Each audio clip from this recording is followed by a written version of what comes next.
اتحاد کونسل اور پاکستان تحریک انصاف کے مرکزی رہنما شیر افضل مروت صاحب ہمارے ساتھ ہیں۔ شیر افضل مروت صاحب خوش آمدید پروگرام میں۔ سب سے پہلا سوال امریکی سائفر سازش کے بیانیے کے معاملے پر جو امریکن کانگریس کی ہیئرنگ ہے، اس سے آپ کو نہیں لگتا کہ جو لابنگ فرمز ہائر کی، جو سارا کچھ کیا، سارا کچھ ویسٹ ہو گیا؟ نہیں، میرا خیال ہے کہ یہ الٹی گنگا بہ رہی ہے۔ ڈونلڈ لو سے یہ توقع تو نہیں کی جا سکتی ہے یا کسی بھی امریکن آفس بیئرر سے یا آفس ہولڈر سے کہ وہ آئیں اور کانگریشنل کمیٹی میں یہ بتا دیں کہ امریکہ کی حکومت دنیا کے کسی خطے میں واقع پاکستان، جس کا نام پاکستان ہے، اس میں حکومت گرا رہی ہے۔ ہمیشہ سے امریکن یہ کرتے آئے ہیں، لیکن ہمیشہ سے ان کی بیوروکریسی جو ہیں وہ ان کمیٹیوں کے سامنے جھوٹ بولتے آئی، اور پھر ضرورت سمجھی گئی تو 1996 میں اس جھوٹ کو روکنے کے لیے ایک ایکٹ آیا، اور اس کا نام ہے فالس سٹیٹمنٹس اکاؤنٹیبلٹی ایکٹ 1996، جس کے دفعہ 1001 کے تحت 1001 کے تحت جو بھی گورنمنٹ آفس ہولڈر کمیٹی کے سامنے غلط بیانی، اور یہ اس لیے کہ کم و بیش گزشتہ جو 70 سالوں میں امریکہ کی کانگریشنل کمیٹیوں کے سامنے جو جھوٹ بولا گیا تھا، اس کی تعداد جو تھی 36,000 سے ایکسیڈ کر گئی تھی۔ بالکل ٹھیک۔ ایک شخص آیا، وہ یہ کہتا ڈونلڈ لو کہ ہاں ہم نے کیا ہے، توقع ہی نہیں ہو سکتی۔ بالکل ٹھیک۔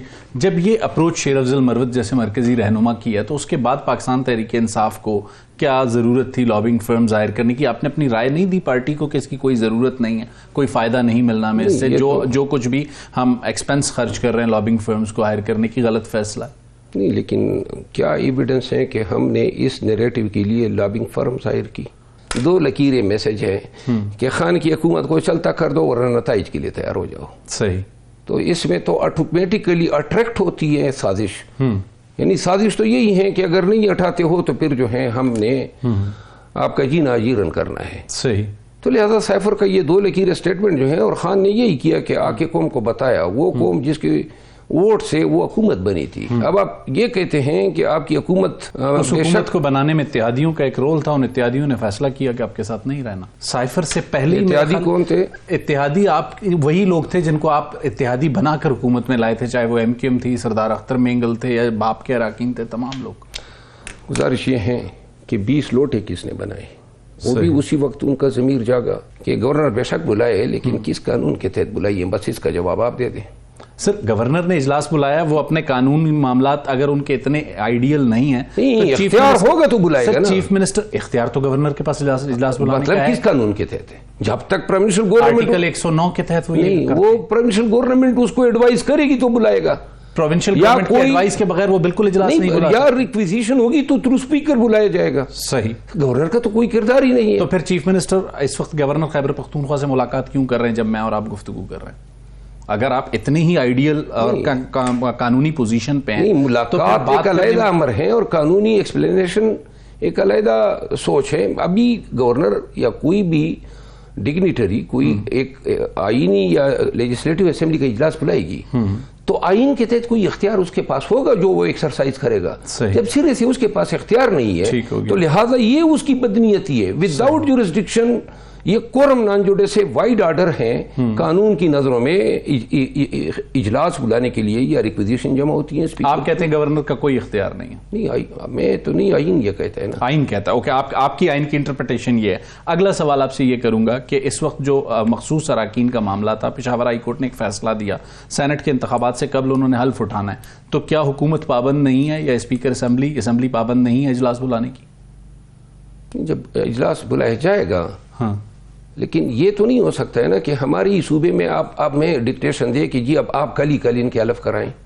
ڈکٹیشن نہیں، جو کچھ کانسٹیٹیوشنل آبلیگیشنز آپ نے مثلا کس آئین کے تحت یہ آبلیگیشن ہیں کہ جو ہی ان کا نوٹیفیکیشن ہوگا تو فوراً 24 گھنٹے کے اندر اجلاس بلایا جائے گا یا 48 گھنٹوں میں؟ یہ ثوابدید ہے، ثوابدید ہے اسپیکر کی، اسپیکر جب بلائے گا۔ اور یہ سارا اجلاس آپ 2 اپریل کے بعد بلانا چاہتے ہیں؟ نہیں، لازماً ووٹنگ ہوگی سینٹ کے لیے تو اس کے لیے اجلاس بلایا جائے گا۔ آپ نے کہا پی ٹی آئی کے لیے آپ کے تمام اراکین آزاد حیثیت سے لڑے، سنی اتحاد کونسل کو جوائن کرنے کا فیصلہ کیا، الیکشن کمیشن نے اس کو نہیں مانا, آپ پشاور ہائی کورٹ گئے, وہاں سے بھی آپ کو ریلیف نہیں ملا, ملک کی ایک صوبے کی عدالت ریلیف نہیں دے رہی, تو کیسے انہیں پی ٹی آئی تسلیم کر لیا جائے؟ شیرف نہیں تو کسی عدالت نے ہمیں یہ حکم دیا ہے کہ آپ ان کو الف دیں؟ وہ حکم ابھی تک نہیں دیا, لیکن اس وقت کے سٹیٹس پر پشاور ہائی کورٹ نے اپنے فیصلے میں اس آسپیکٹ کو ایڈریس کیا ہے. آپ نے وہ فیصلہ پڑھا؟ میں اسٹوڈنٹ آف لا نہیں ہوں, اس لیے وہ فیصلہ ابھی تک آیا ہی نہیں ہے. بالکل ٹھیک. نمبر 1. نمبر 2 بات یہ ہے کہ بدیو نظر میں یہ لگتا ہے, دیکھیں ایک اس مقدمے کا رخ یہ ہے کہ وہ ہمیں نہ دے. سنی اتحاد کونسل کو جوائن کرنے کا جو فیصلہ تھا, آپ نے اس پر تنقید کی, بیرسٹر گور نے کہا نہیں ٹھیک تھا, تو اس پہ ڈسپیوٹ کہاں پہ؟ نہیں, میں نے تو تنقید اس پہ نہیں کی کہ سنی اتحاد کونسل کو جوائن کرنا غلط فیصلہ ہے. میں نے تو وحدت المسلمین کو نہ جوائن کرنے پر. اچھا, آپ نے اس کو کہا اور انہوں نے کہا کہ یہ کچھ لوگوں کا یہ خیال تھا کہ نہیں, وہ میرے بیان کو آپ سن لے دوبارہ. جی, وہ میں نے ایک ٹی وی ٹاک شو میں بات کی تھی. صحیح. اور میں نے 2 باتیں جو کی تھی اس کو آؤٹ آف دا کنٹیکسٹ, یہ اب اس کا کنٹیکسٹ اگر کلیئر کر دیں. واضح طور پہ میں کئی دفعہ یہ ایکسپلین کر چکا ہوں کہ میں نے یہ کہا تھا کہ وحدت المسلمین میں شمولیت ہونی چاہیے تھی, جس سے شاید ہم اپنی سیٹیں بچا سکتے تھے, اور یہ نہ جوائن کرنا غلط فیصلہ ہے. تو لوگوں نے اس کا کانسیکوینشل فیصلہ جو ہے اس کو غلط قرار دیا سنی اتحاد کونسل کو, جو کہ بیسیکلی میں تو خود سنی اتحاد کونسل کا ایم این اے ہوں. اگر یہ اجازت بھی نہیں ملتی تو اس احتجاجی تحریک کا کیا ہوگا؟ کیونکہ ابتدا 30 مارچ سے ہی ہے. نہیں, ابتدا تو ہم پہلے کر چکے ہیں. یہ چوتھا ایونٹ ہوگا الیکشن کے بعد. صحیح. اور وہ سابقہ جو 3 ایونٹ تھے ان کی ہمیں کوئی اجازت نہیں ملی تھی. ہم نے عوامی زور پہ کیے اور پھر بھی کریں گے, اور دوبارہ عوامی زور پہ کیوں نہ کریں. ہمارا ملک ہے, آرٹیکل 16 ہمیں حق دیتا ہے, اور یہ مریں گے, یہ پرچے کریں گے نا. ابھی 3 واقعات کی ان کے ہم مجھ پہ پرچے کیے, کریں, بڑے شوق سے کریں, لیکن جب ہزاروں یا لاکھوں کی تعداد میں عوام ہوگی پھر ان کی مجال ہی نہیں ہے. اس احتجاجی تحریک کا ہدف یہ ہے کہ حکومت کو جلد سے جلد گھر بھیجا جائے؟ نہیں, حکومت کو نہیں, اس کا مقصد صرف 2 فولڈ ہے. نمبر 1, خان جو ہیں وہ سیاسی بنیادوں پہ جیل میں ہیں. صحیح. اور سیاسی قوتوں نے ان کو رکھا ہوا ہے. صحیح. ان کی رہائی, اور دوسرا جو ہمارا مینڈیٹ چوری کیا ہے, اس مینڈیٹ کے لیے الیکشن پروسیس کا آڈٹ. صحیح. یہ 2 ہمارے. اور آڈٹ سپریم کورٹ کرے, کون کرے؟ کوئی بھی ایک مستند. سپریم کورٹ پہ اعتماد ہے.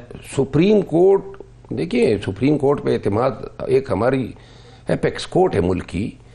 ہم چاہے یا نہ چاہے ہم نے ان کے پاس جانا ہوتا ہے, تو لہٰذا سپریم کورٹ پہ اعتماد ہے. اور سپریم کورٹ اگر اس کو سمجھتی ہیں, دیکھیں پٹیشن ہم نے کی تھی, میں نے خود پٹیشن دائر کی تھی کہ یہ حلف سے روکا جائے فیڈرل گورنمنٹ کو اور پنجاب میں حکومتوں کو. ہمارا کیس ہی ابھی تک نہیں لگا ہے. بالکل ٹھیک. لیکن اگر سپریم کورٹ ضرورت سمجھتی ہے کہ ملک کی بہتری اور ملک کی مستقبل کے لیے ضروری ہے کہ یہ جو اتنا بڑا سوالیہ نشان کھڑا ہو گیا ہے حکومت کی لیجیٹیمیسی پہ, اس کو ریزالو کرنے پہ سپریم کورٹ 3 یا 4 ایام خرچ ہوں گے.